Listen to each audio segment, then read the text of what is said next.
Students, welcome back to study with Deep YouTube channel. आज मैं आपको डीएवी क्लास 8 सोशल साइंस के chapter 12 impact of British rule on India का explanation देने वाला हूं। स्टूडेंट्स, इससे पहले मैंने सोशल साइंस से बहुत सारी वीडियोस अपलोड किए हुए हैं। यदि आपने वीडियो नहीं देखा है तो नीचे डिस्क्रिप्शन पे आपको लिंक मिल जाएगा और ऊपर आई बटन पे मैं वीडियो दे रहा हूँ, तो उन वीडियोज़ को जरूर देख लीजिएगा।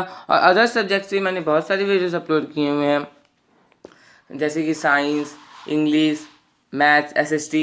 यदि आपने वीडियोस को नहीं देखा है तो उसका भी लिंक मैं डिस्क्रिप्शन में दे रहा हूँ, उन वीडियोस को जरूर देख लीजिएगा।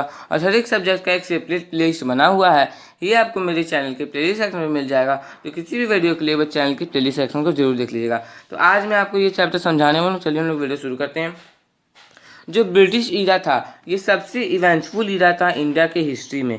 ये इंडियन सोसाइटी के सभी एस्पेक्ट्स में चेंजेस लाता है। ये सब लोग प्रीवियस चैप्टर में पढ़ चुके हैं कि जो ब्रिटिश ईरा था, जो ब्रिटिश ईस्ट इंडिया कंपनी थी, वो इंडिया के सभी एस्पेक्ट्स में चेंजेस लाता है, चाहे वो एजुकेशन हो, पब्लिक इंस्टीट्यूशंस हो, फिर कास्ट सिस्टम में भी रिफॉर्म्स आते हैं, बदलाव आते हैं। कास्ट सिस्टम जो था उस समय इंडिया का, उसमें भी चेंजेस देखने को मिलते हैं। फिर वुमेन का कंडीशन ही क्यों नहीं, वुमेन का कंडीशन में भी बहुत सारे चेंजेस आते हैं वुमेन के कंडीशन में। ओके, इनमें से ज़्यादा चेंजेस जो है इंग्लिश एजुकेटेड इंडियंस के द्वारा लाए गए थे। ओके, इंग्लिश एजुकेटेड इंडियंस जो है अपने एफर्ट्स को लगा रहे थे और ये सब चेंजेस आ रहे थे। अब ईस्ट इंडिया कंपनी के रूल से पहले, मतलब जब ईस्ट इंडिया कंपनी आई थी उसके रूल से पहले एलिमेंट्री एजुकेशन के लिए नंबर ऑफ पाठशालास थे, बहुत सारे पाठशालास थे। ओके, मकतब थे। और हायर एजुकेशन के लिए बड़े बड़े कॉलेजेस थे। ओके, मतलब बड़े बड़े मदरसास थे और टोल्स थे। वर्नाकुलर लैंग्वेजेस में, रीजनल लैंग्वेजेस में जो रिलीजियस बुक्स का रीडिंग था, रिलीजियस बुक्स को पढ़ना था, वो लिमिटेड था। एजुकेशन उतना बड़ा नहीं था, एजुकेशन सिस्टम उतना बड़ा नहीं था। वो reading of religious books in vernacular languages के साथ लिमिटेड था। और अर्थमेटिक टेबल्स हुआ करता था, अर्थमेटिकल टेबल्स हुए करते थे, उसका भी लर्निंग लिमिटेड था। हायर एजुकेशन में क्या होता था, वैसे सब्जेक्ट्स कवर किए जाते थे। कौन कौन से सब्जेक्ट, जैसे कि संस्कृत हो गया, Arabic, Persian, law, logic, medicine and astronomy, जो कि ओल्ड टेक्स्ट पे बेस्ड थे। तो ये सब जो सब्जेक्ट्स थे, जैसे कि संस्कृत, अरेबिक, पर्शियन, ये सब जो है हायर एजुकेशन के टाइम हुआ करता था। ओके, अब आता है एजुकेशन अंडर ब्रिटिश। जो ईस्ट इंडिया कंपनी का मेन ऑब्जेक्टिव था ये था कि वो प्रॉफिट को बनाए, ना कि वो इंडियंस को एजुकेट करे। इंडियंस को एजुकेट वो नहीं करना चाहते थे, वो अपने प्रॉफिट, अपने कमाई को ज़्यादा बढ़ाना चाहते थे, अपने मुनाफा को ज़्यादा कमाना चाहते थे। ओके, तो जो इंग्लिश स्कूल्स को, मिशनरीज जो है वो कुछ इंग्लिश स्कूल्स को इंडिया में खोल देते हैं, और उनका जो मेन पर्पस था ये क्रिश्चियनिटी को प्रमोट करने का था। ये आप चैप्टर 11 में पढ़ चुके हैं, social and religious causes of the revolts. यदि आपने इस चैप्टर का वीडियो नहीं देखा है तो इस चैप्टर का वीडियो आप लोग जाकर के जरूर देख लीजिएगा। ओके, तो कुछ स्टे एफर्ट्स भी इन, मतलब एजुकेशन के फील्ड में बनाए गए थे उस समय। लेकिन जो चार्टर एक्ट था 1813 का, वो सबसे महत्वपूर्ण स्टेप था, सबसे सिग्निफिकेंट स्टेप था।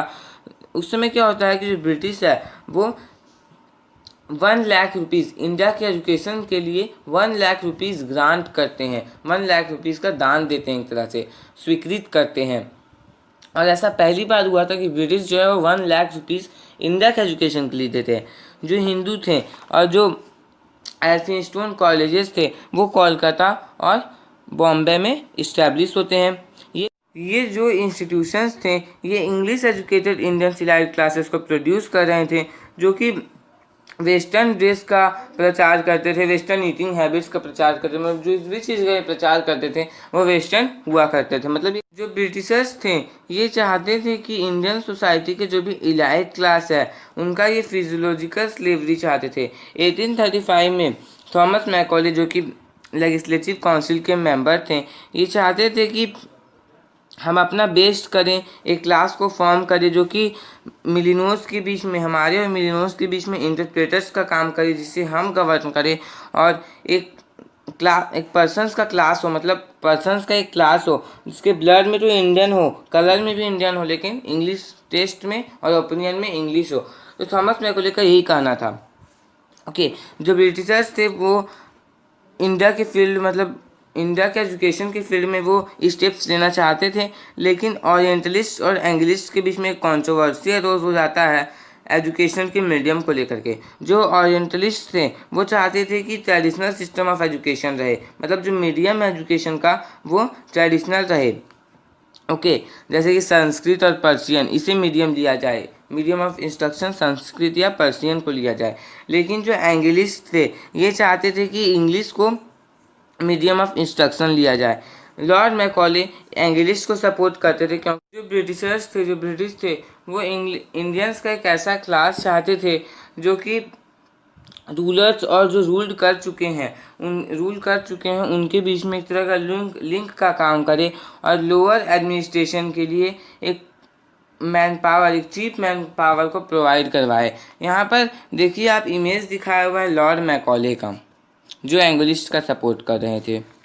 ओके, इसके साथ साथ वो ये भी बिलीव करते थे कि वेस्टर्न एजुकेशन, मतलब इंग्लिश को मीडियम मानते हुए वेस्टर्न एजुकेशन का जो टीचिंग है वो इंडियन पीपल को सिविलाइज करेगा। ये उनके टेस्ट को बदल देगा, उनके वैल्यू को बदल देगा, उसके साथ साथ उनका कल्चर भी बदल जाएगा, और ब्रिटिश कम्युनिटीज़ के लिए एक टेस्ट डेवलप हो जाएगा, डिज़ायर डेवलप हो जाएगा। इसके साथ साथ वो एक ह्यूज प्रॉफिट को कमा सकेंगे, जो उनका मेन ऑब्जेक्टिव था। आप लोग हर जगह एक ही चीज़ को देख रहे हैं कि ब्रिटिशर्स का, ईस्ट इंडिया कंपनी का जो मेन ऑब्जेक्टिव है ये सिर्फ प्रॉफिट कमाना है। चार्ल्स वुड के द्वारा जो वुड्स डिस्पैच था 1854 का, जो चार्ल्स वुड के द्वारा इशू किया गया था, ये ब्रिटिश के एजुकेशन पॉलिसीज़ में मेजर चेंजेस लाता है और भी चेंजेस लाता है।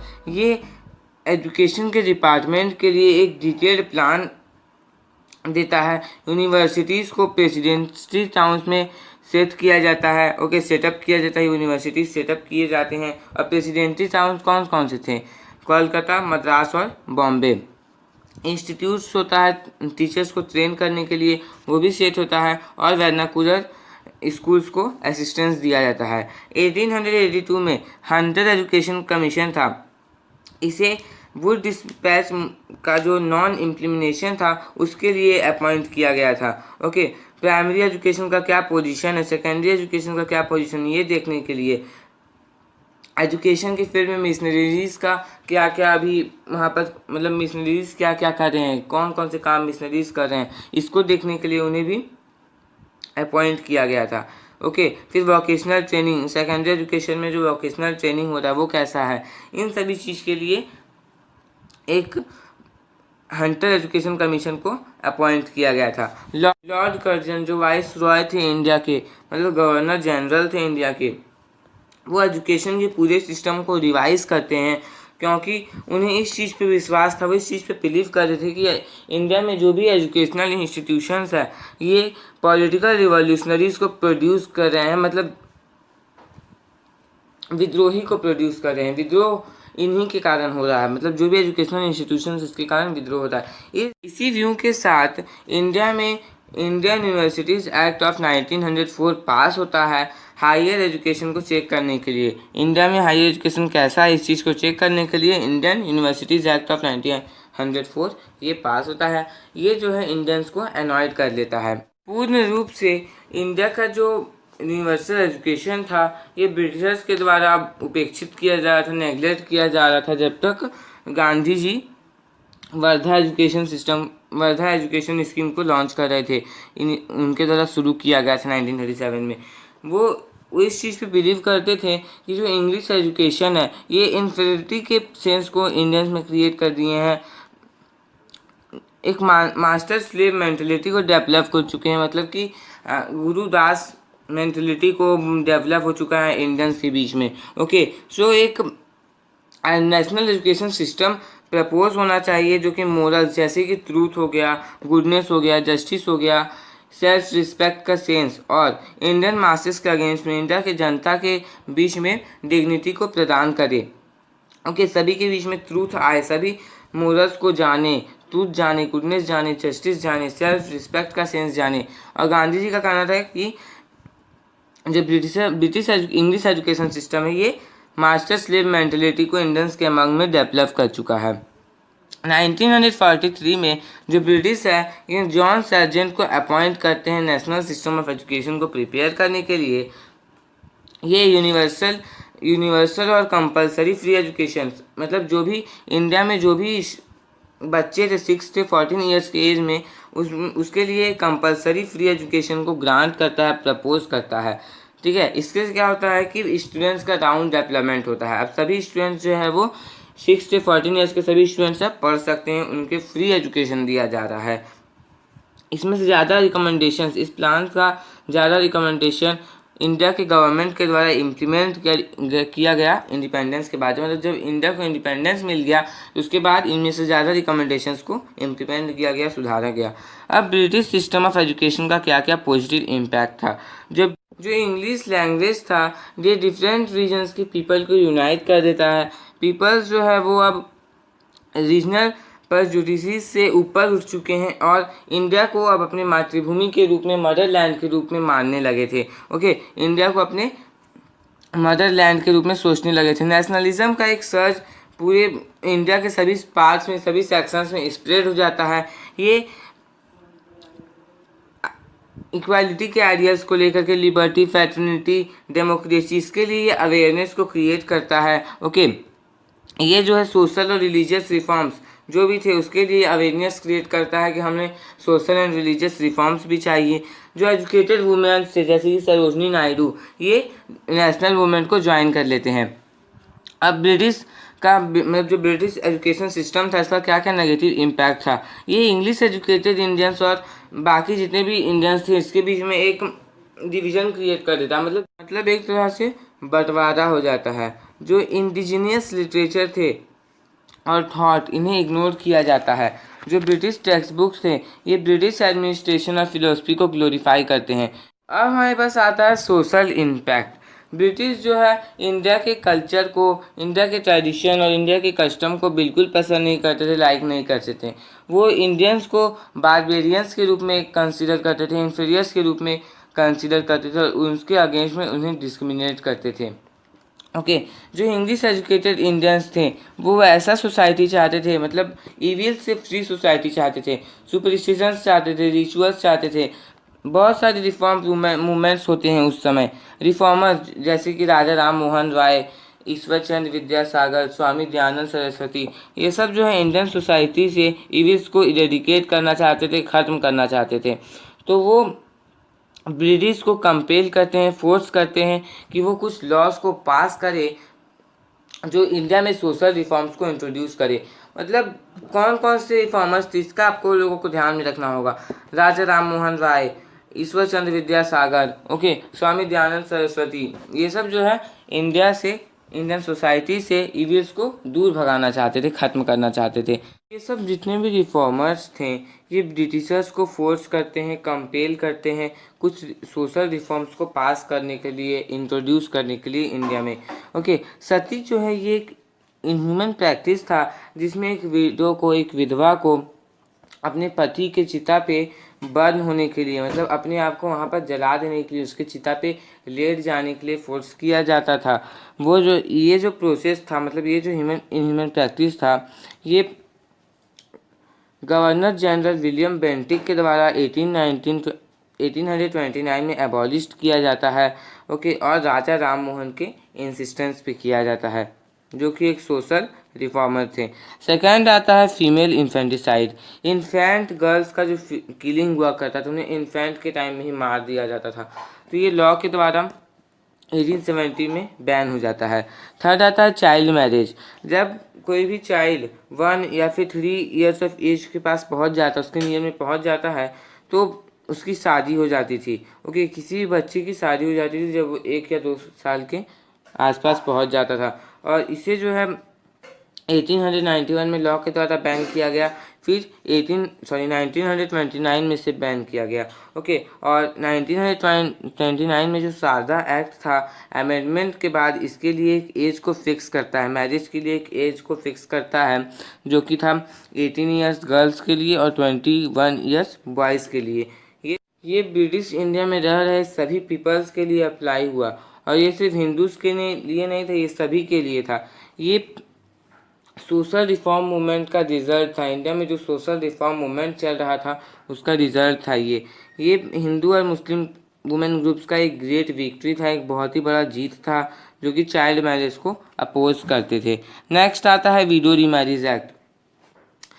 Window remarriage act British government के द्वारा 1856 में पास किया जाता है। ये ईश्वर चंद्र विद्यासागर का परसिस्टेंट इफोर्ट्स था, जिसके साथ क्या होता है, विडो रीमैरिज लीगलाइज होता है, विडो रीमैरिज लीगल होता है। ओके, ये जो भी चीज़ें थी ये कब पास हुई, ये सब एक्ट कब पास हुआ, ये सब चीज़ें आप लोगों को हमेशा याद रखनी होगी कि किस ईयर में ये सब पास हुआ था, किस ईयर में विडो मैरिज एक्ट पास हुआ था, चाइल्ड मैरिज कब कब बंद हुआ था।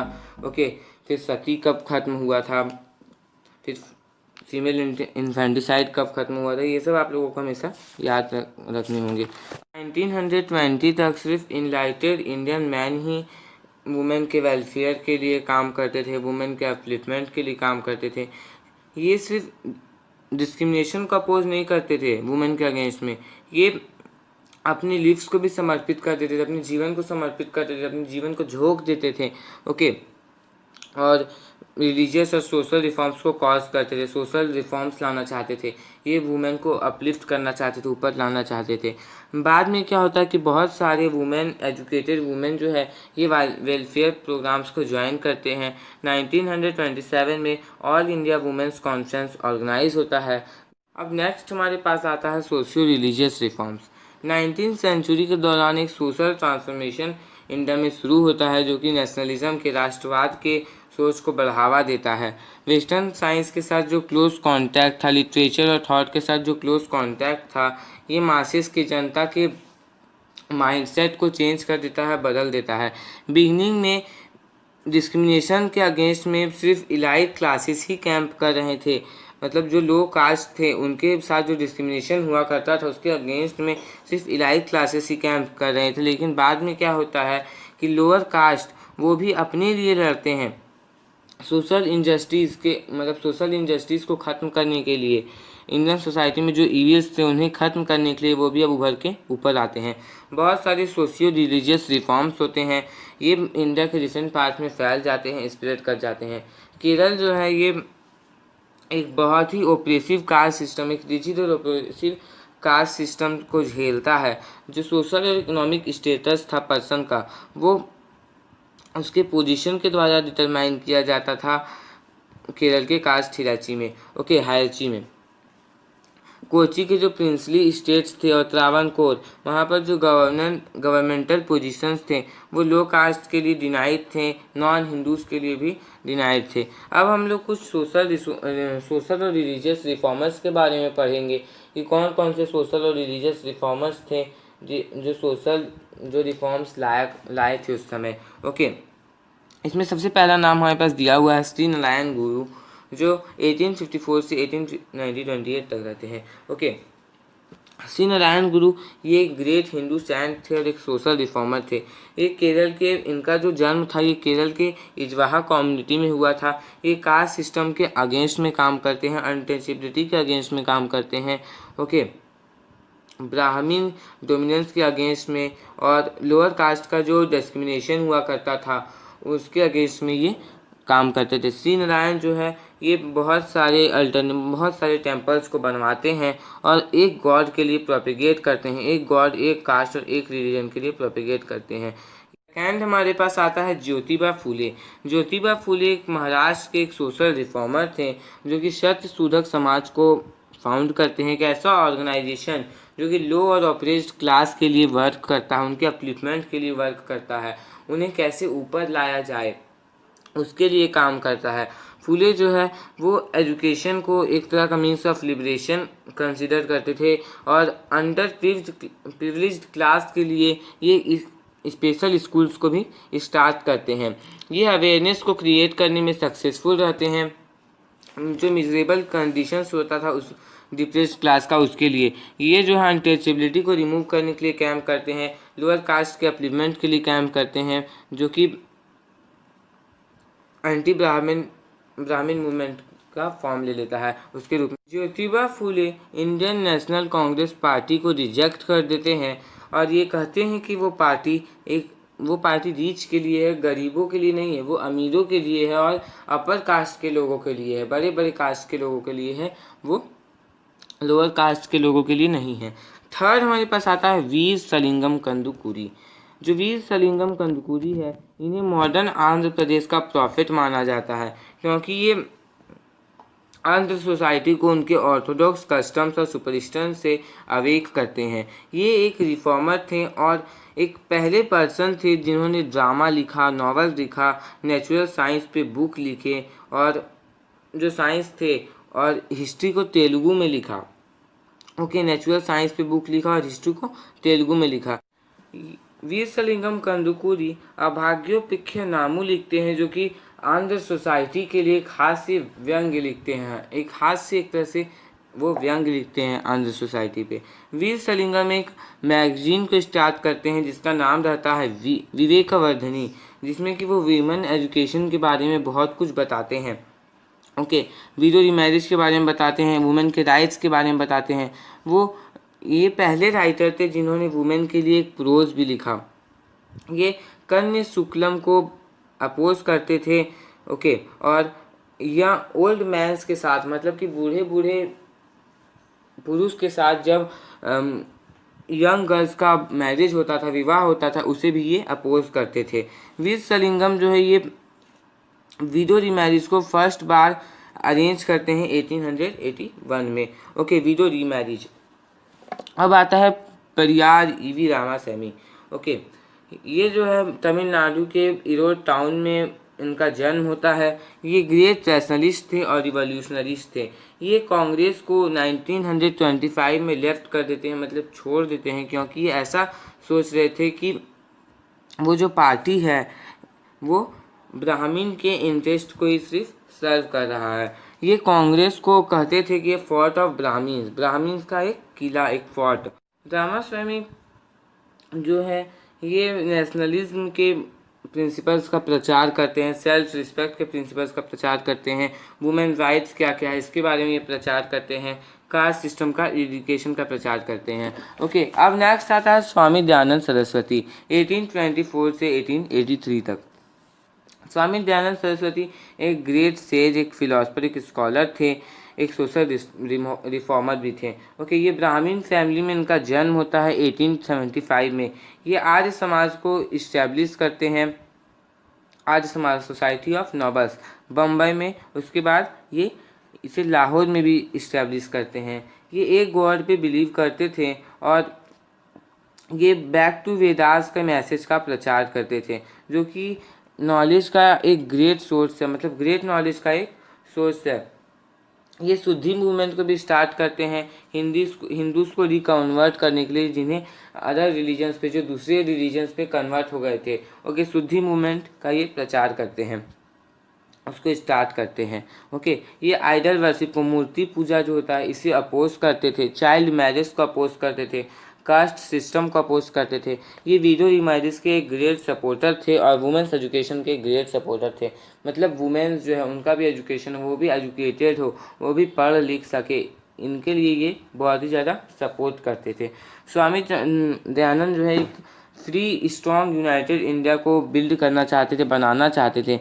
ये जो सोशल और रिलीजियस रिफॉर्मर्स थे, ये बैकग्राउंड को प्रिपेयर कर लेते हैं इंडिया के नेशनलिस्ट मूवमेंट के लिए। इंडिया के नेशनलिस्ट मूवमेंट के बारे में आप आगे के चैप्टर्स में पढ़ेंगे, बहुत ही इंटरेस्टिंग चैप्टर है वो।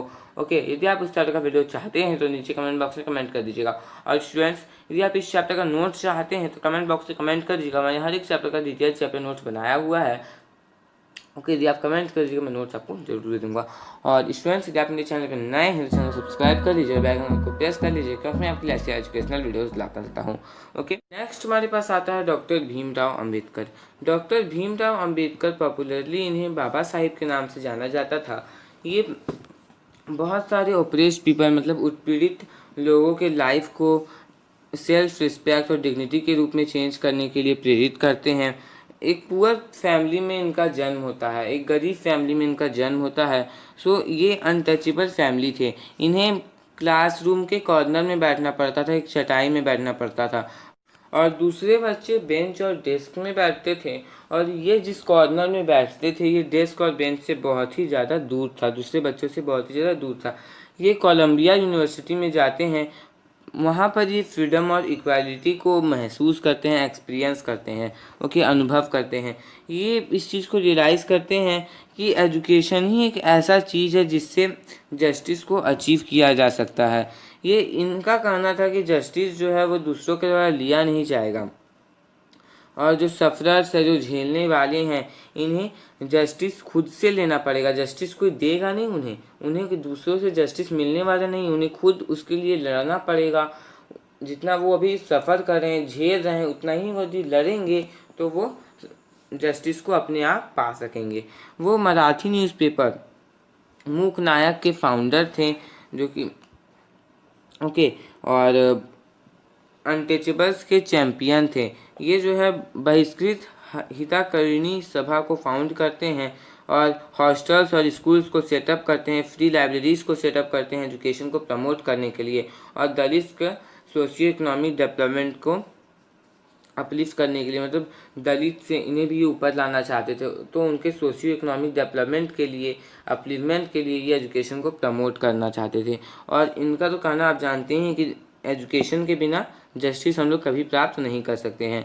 इन्हें इंडियन कॉन्स्टिट्यूशन का आर्किटेक्ट भी कहा जाता है।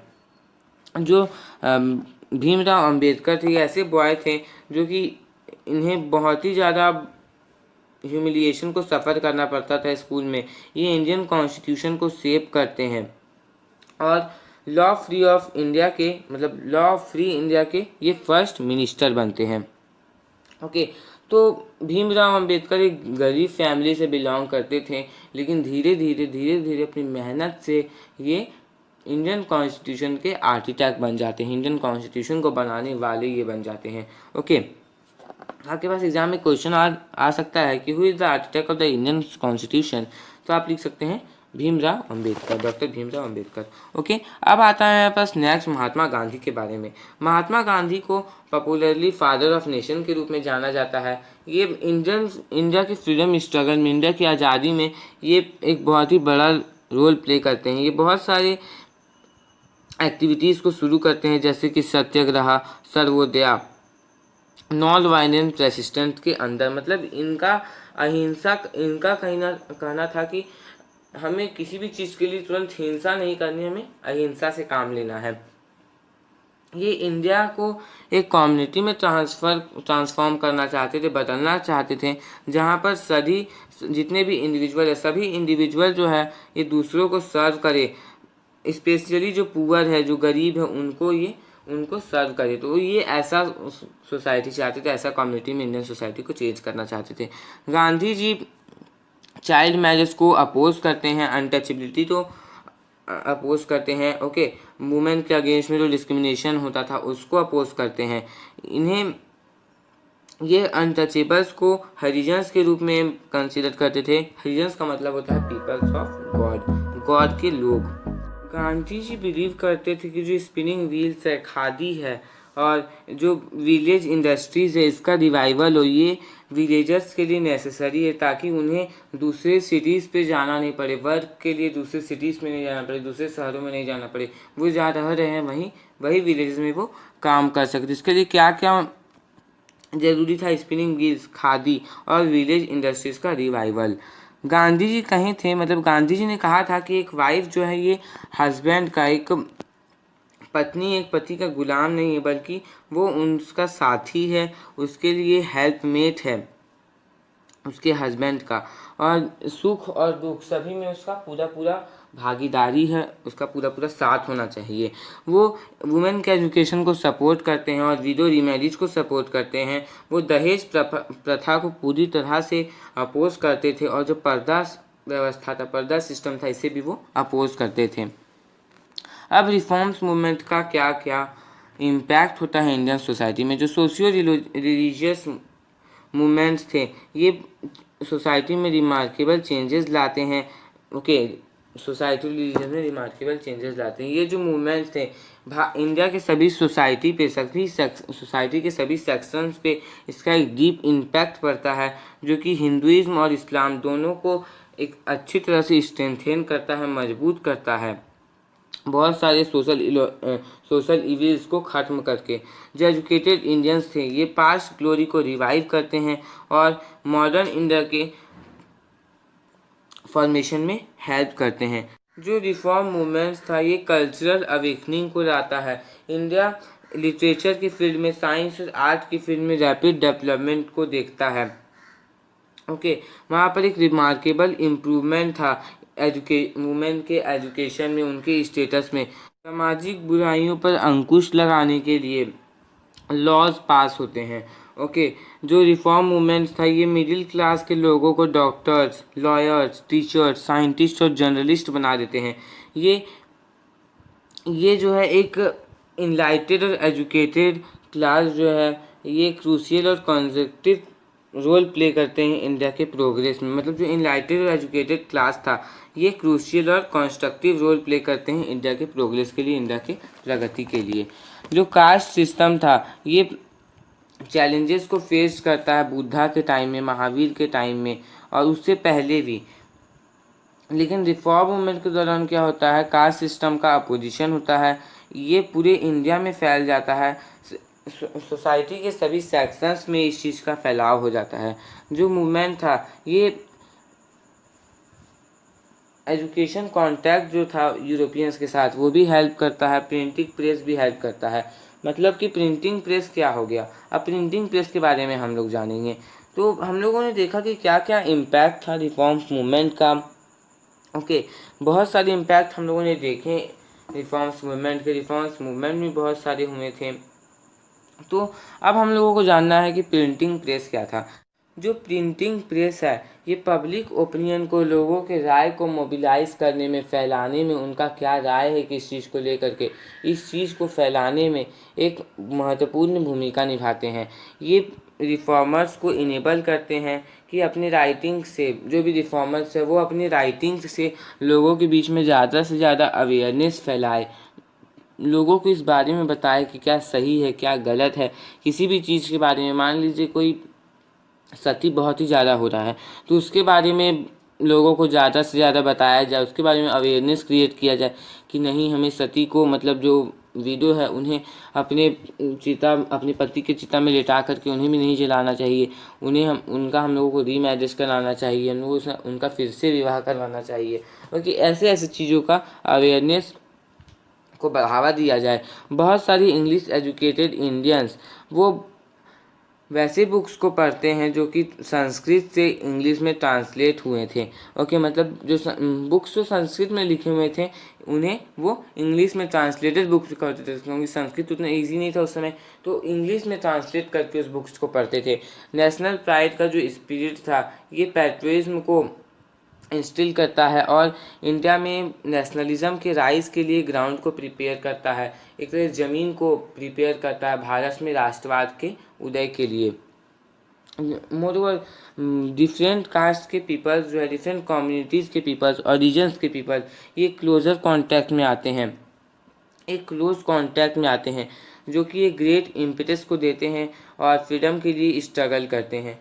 तो प्रिंटिंग प्रेस जो है हम लोग इसलिए पहले ही लिख दिया गया था, प्रिंटिंग प्रेस एक महत्वपूर्ण भूमिका निभाता है लोगों के राय को उभारने के लिए, क्या क्या राय है लोगों का, इसलिए इस चीज़ को पहले ही लिख दिया गया था, क्योंकि प्रिंटिंग प्रेस बहुत ही इंपॉर्टेंट रोल को प्ले भी करता है।